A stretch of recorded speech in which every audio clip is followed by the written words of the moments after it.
Hello and welcome to all you Taurians. This is your yearly horoscope for Taurus for 2020. Let's delve into this because I don't want to make those videos too long because I want to have a concise and precise view upon this. These are very general horoscopes, by the way, and I want to have a look at the slower planets, what they are doing, and Venus and Mars because they are going retrograde and Venus is your ruler.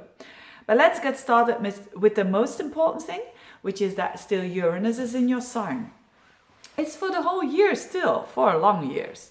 But for who in particular will feel this the most? So every Taurian will feel it, but those of you who have a birthday between, let's have a look, between the 22nd of April up until approximately the 1st of May, you will feel it the most. You know, when you are born after the 1st of May, that will be in the next year, 2021. And what is this? This is Uranus bang on your sun sign, or maybe your ascendant sign if your ascendant is between 2 and 10 degrees of Taurus. This is liberation. So for some amongst you who have been fed up with something, whether it is work, a relationship, but mostly it has to do with your life path, this is a year when you can make drastic changes. So it's not supposed to be very comfortable because Taurus is a sign that is made to stay fixed and to be, you know, solid as a rock, so to speak. But this will demand a lot of you getting out of the comfort zone because of pressure. And mostly it's because of that pressure on the inside. So you could have been someone that said, I have studied for years and years and years for a particular profession, and now I'm doing the profession and I'm fed up with it. What do I have to do? I still have a loans to pay because of that, etc., etc. So it can make you into a situation that you think there's no way out, but there is, because the desire to liberate yourself is bigger than the fear. That's basically I just gave that example, but that is what's happening a lot with Taurians. And Taurus prefers a known situation that is uncomfortable before an unknown situation that is comfortable. But this is changing because of this energy. So for those of you who have a birthday around that time, it's a very significant year. It's a year when you can put your life upside down. And although it is a bit chaotic, remember, it's there for a reason, it's for the good reason, and it is not gonna stay like that forever, okay? So when you feel a bit uncomfortable, when you feel that you don't have any ground under your feet, this is just temporary, okay? Your ruler Venus is going retrograde in your own house, in the second house, and that will be around April up until the first week of August. This is significant because Venus is not only your ruler. Normally it stays like 3 or 4 weeks in a sign, and now it stays that long in the sign of Gemini in your second house. So when you are doing all those changes, dear Taurians, your self-worth is okay.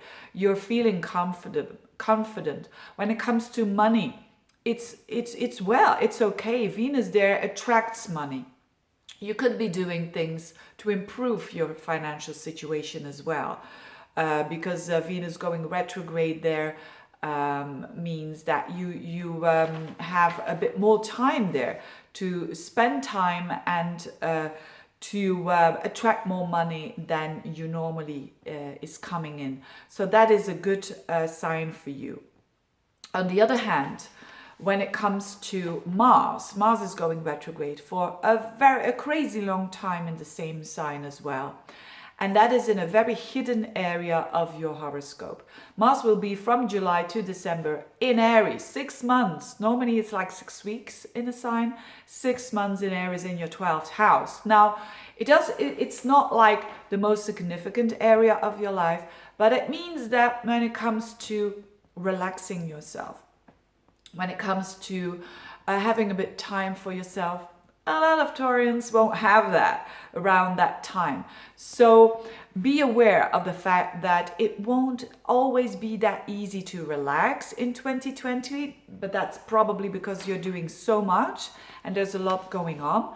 So like a bit restless sleeping nights there could be the case. It could also has to do, if you're saying I'm sleeping like, you know, a baby, then it could have to do with you working behind the scenes for something, or you're planning something for 2021, so to speak, and you're preparing that and you're not telling anyone about your actions. That could be the case as well with Mars in that hidden area of your horoscope.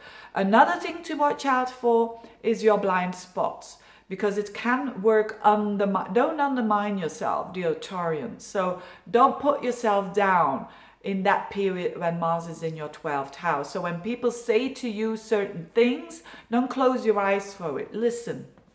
And when they're pointing out those points, and it can have to do, because this Mars is going to make a tense aspect with a stellium in your 9th house in Capricorn.